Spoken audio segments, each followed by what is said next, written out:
నడుం నొప్పితో బాధపడుతున్న నక్షత్రకు ఏదో తన చేతులతో ట్రీట్మెంట్ చేసినట్టు చేస్తుంది సుజాత. ఇప్పుడెలా ఉంది నక్షత్ర అని అడగగానే నక్షత్ర కోపంగా సుజాతను తిడుతుంది. నా నడుం నొప్పిని పోగొట్టినట్టు ఫోజు కొట్టకు, చిన్న చిన్న ఎక్సర్సైజులు చేయించావంతే అంటుంది నక్షత్ర. అది కరెక్టేలే, కీలెరిగి వాత పెట్టాలి అన్నట్టు నడుం నొప్పికి చేతులు ఒత్తితే ఎలా అన్నట్టు నడుం వంచాలి. ఏది నీ నడుం కాస్త వంచు అంటుంది సుజాత. అమ్మో గోరింటాకు, ఈ నడుం నొప్పితో నిలబడడమే కష్టంగా ఉంది, ఎలా వంగడం అని అంటుంది నక్షత్ర.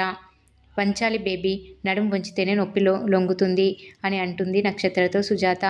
అమ్మ నా వల్ల కాదు, అస్సలు కాదు అని బాధపడుతుంటే సుజాత అతి బలవంతంగా నక్షత్ర నడుమును కిందికి వంచేస్తుంది. నక్షత్ర కిందికి వంగి అలాగే ఉండిపోతుంది. దీంతో నక్షత్ర అమ్మ గోరెంటాకు ఇలా వంచేసావేంటే అంటూ బాధపడుతుంది. అదేంటి బేబీ, నువ్వు మా అమ్మాయిని మమ్మీ అని కదా పిలుస్తావు, ఇప్పుడు అమ్మ అని పిలుస్తున్నావేంటి అంటుంది సుజాత. నోరు ముయ్యి గోరెంటాకు, నడుం పట్టేసి నొప్పితో తట్టుకోలేకపోతున్నాను అని అంటుంది నక్షత్ర. తట్టుకోలేకపోతే లేచి నిలబడు బేబీ, నేనేమైనా ఇలాగే నొప్పి భరించుకుంటూ ఉండమన్నానా ఏంటి అంటుంది సుజాత.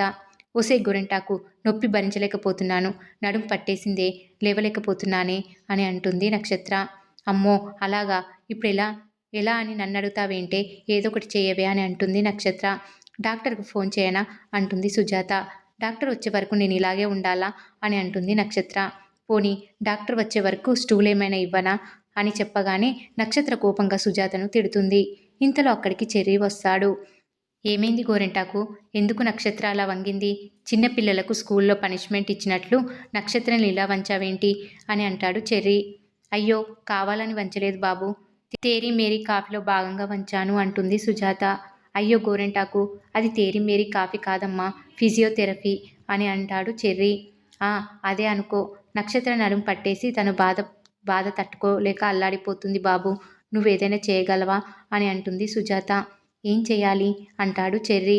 అదే బాబు, నొప్పి పోవడానికి ఏదైనా చెయ్యాలి అని అంటుంది సుజాత. నొప్పి పోవడానికి చెయ్యాలి, ఏం చెయ్యాలి?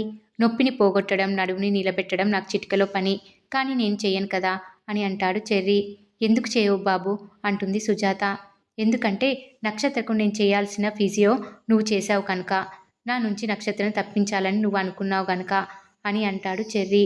నేను తప్పించలేదు, తను నీ నుంచి తప్పించుకోవడానికి నన్ను జాయింట్ వెంచర్లా కలుపుకుంది. ఈసారి కలవమన్నా కలవను బాబు, బాబు కాస్త సాయం చెయ్యు, నీకు పుణ్యం ఉంటుంది, లేకపోతే అపూర్వ నీకు అన్నం కూడా పెట్టదు అని అంటుంది సుజాత.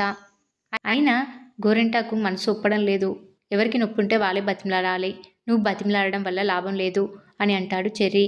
బేబీ, చెర్రీ బాబును కాస్త బతిమిలాడు అని అంటుంది సుజాత. అన్నీ చెప్పిన నక్షత్ర పలకదు. దీంతో చెర్రీ అక్కడి నుంచి వెళ్ళిపోతాడు. ఇంతలో సుజాత చెప్పడంతో నక్షత్ర చెర్రీని పిలుస్తుంది. చెర్రీ రాగానే కాస్త నడుం చూడు చెర్రీ అంటుంది. చెర్రీ వచ్చి నక్షత్ర నడుం నొప్పిని తగ్గించి వెళ్ళిపోతాడు. మరి ఏం జరగబోతుంది అనేది రాబోయే ఎపిసోడ్లో తెలుసుకుందాం.